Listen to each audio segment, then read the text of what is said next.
But before we enter the terrifying world of alien abduction, let's return to that strange event recorded by a Mexican military aircraft on infrared.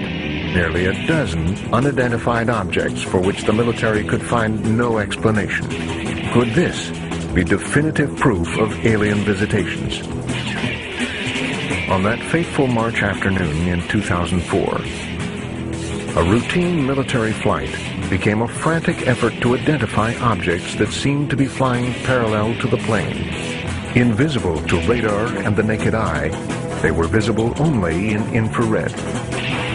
The Mexican military released the infrared records of the flight's encounter with unidentified objects, creating a sensation in the media. Captain Alejandro Franz of the Mexican UFO research group Alcyon decided to investigate for himself.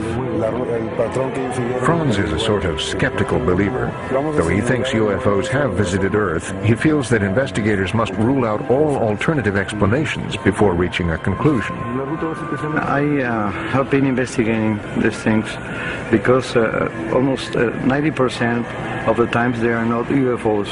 They are human-made, or they are planets or asteroids or many other things that can be identified.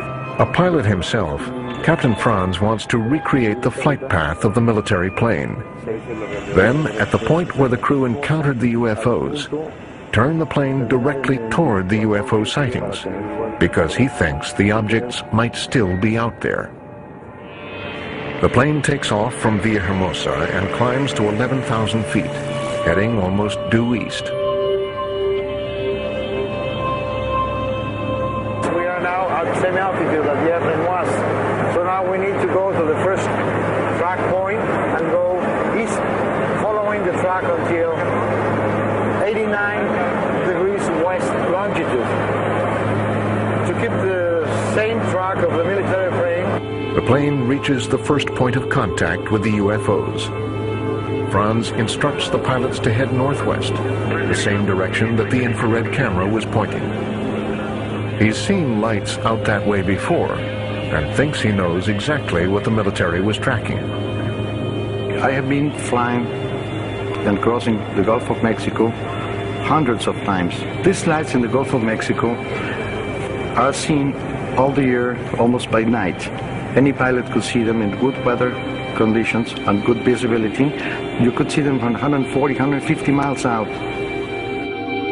About 60 miles out from shore, and nearly 100 miles from the last contact point, Franz spots what he's been looking for: the massive offshore oil well complex known as Cantarell. Even at 15,000 feet, the structures appear enormous. Drilling platforms can be as high as 40 stories.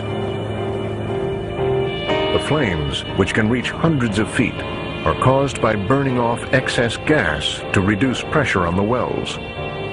So they are there. I feel happy because I was confirming my theory. It's completing part of my investigation, and it's giving me support to keep investigating more. Franz feels sure that this is the source of the infamous UFOs. But could these fires really have registered some 100 miles away on a military plane's infrared surveillance system? And why do they appear to be flying? Jim Safran seemed to be the guy to ask. He teaches and certifies infrared technicians, and uses the technology himself to examine oil refineries and oil well platforms. First of all, we haven't established that these objects are flying. Some might get a sense here that the objects are moving. In fact, this is an optical illusion which is created by the clouds moving with respect to the objects, not the other way around. It's likely that what we're seeing is a very hot source of heat, and in this case, since we're out over the ocean, a reflection of that heat off of the surface of the ocean. It could be the flame and some of the smoke, or it could be just the flame. I would like to believe that there may be UFOs, but I just don't see evidence of that here. It's one thing to refute cold clinical evidence of UFOs captured on video or infrared.